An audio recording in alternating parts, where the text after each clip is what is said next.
Hi ඔයාලට කොහොමද kitchen විත් මම YouTube channel එකට ඔයාලව ආදරෙන් පිළිගන්නවා. අද මට හම්බුණා කාමරංග ගෙඩි 3ක්. මම දැන් කල්පනා කරා මොනවද හදන්න කියලා මට හිතුණා මේකෙන් අපිට චට්නියක් හදා ගන්න පුළුවන් කියලා. මේක නම් ටිකක් ඉදිලා හැබැයි චට්නි හදන්න ගන්නවා ටිකක් මෝරපුවා. කමන්නේ අපි මේකෙන් හදලා බලමුකෝ. ඉස්සරහම කාමරංග ගෙඩි වල දෙපැත්ත කපා ගන්න ඕන. කපාගෙන දාරෙත් පොඩ්ඩක් හීනියට අයින් කර ගන්න ඕන. මේ කාමරංගා සාමාන්‍යයෙන් ෆයිබර් කෙඳි බහුල විටමින් C බහුල පළතුරක්. හැබැයි ගොඩක් කන්න හොඳත් නෑ.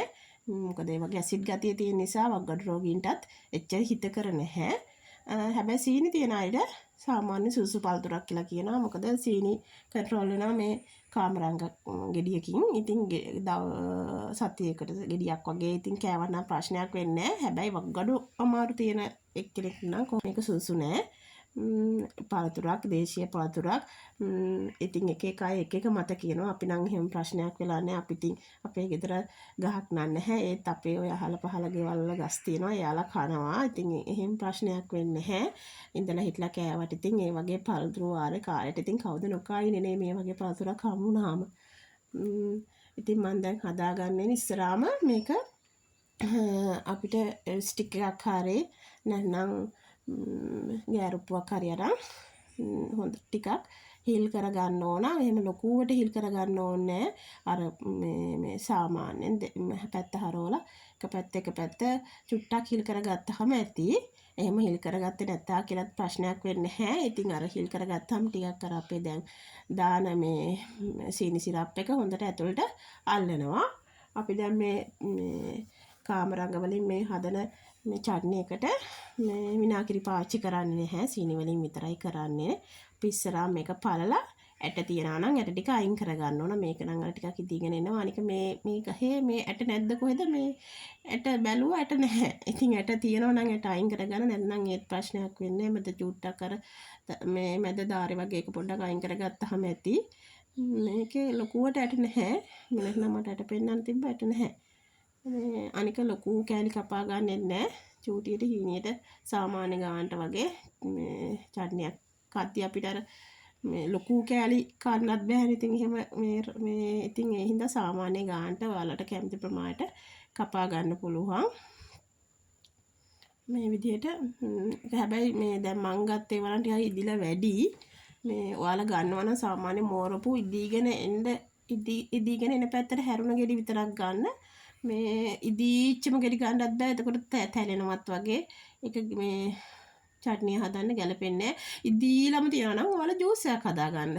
මේ ඒකත් රසයි. ඉතින් මේ වතුර ටිකක් දාලා සීනි දෙහි මේ ලුණු චුට්ටක් දාලා බ්ලෙන්ඩර් කරලා ජූස් එකක් හදා ගන්න. අපිට ඉතින් මොනවද කරන්න බැරිනේ හිතුවොත් මේ දැන් මම කෑලි කපා ගන්න හදන්නේ. සාමාන්‍යයෙන් කොටු හැදේට මෙන්න මේ සයිස් එකට වගේ ඇති මේ කපා ගන්න. මේ විදිහට අපි කාමරංග ටික ඔක්කොම කෑලි කපා ගන්නවා.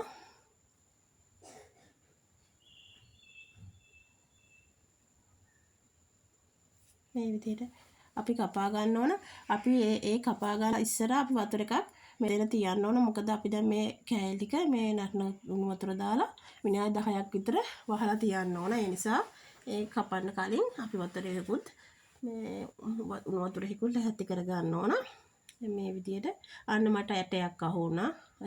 ඉදීගෙන එන නිසා අපිට ලොකුවට කළු පාට පේන්නේ. දැන් අමු ගෙඩි වගේ නම් හොඳට පේනවා. අර ඉදිලා තියෙන නිසා අර ඇතුළ ටිකක් අර සෙවල ගතිය තියෙන හින්දා අර ඒව අස්සට ගියාම පේන්නේ ඇට තියෙනවා නම් ඇට කපාදි සමහරක් වෙලාවට අහු වෙන වෙලාවල් තියෙනවා. ඒ වෙලාවට ඒ ඇට ටික අයින් කරගන්න. මේ තියෙන ඇට තමයි.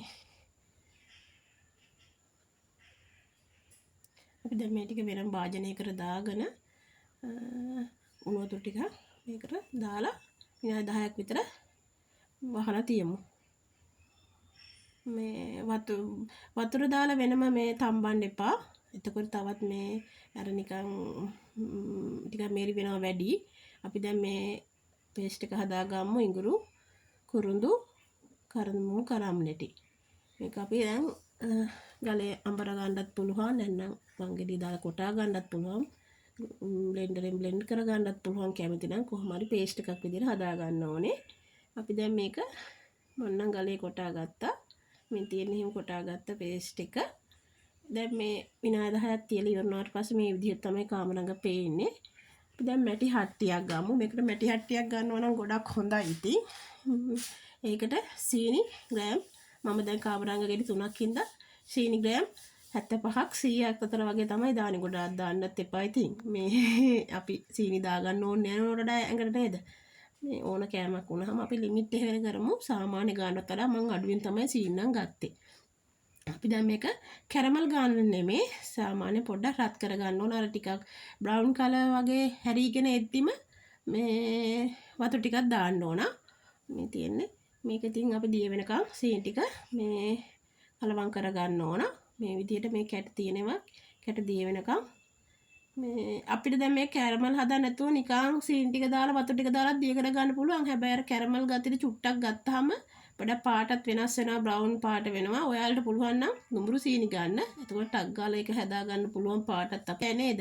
අපි සීනි ටික පොඩ්ඩක් උණු වෙන්න ඇරලා ඊට පස්සේ අපේ අර තාරාගත්ත නැත්නම් අබරගත්ත පේස්ට් එක දාන්න ඕන. මේ විදිහට දාලා අපි කලවම් කරන්න ඕන. කලවම්ලා දැන් ඊට පස්සේ අපි දාන්න ඕන මේකට අපේ ඉතුරු ඉන්ග්‍රීඩියන්ට්ස් ටික. මිරිස් කුඩු මම නම් ගත්තා මේ මේස හැන්දට පොඩ්ඩක් අඩුවෙන්. මේ ගම්මිරිස් කුඩු ගත්තා තේ හැන්දා.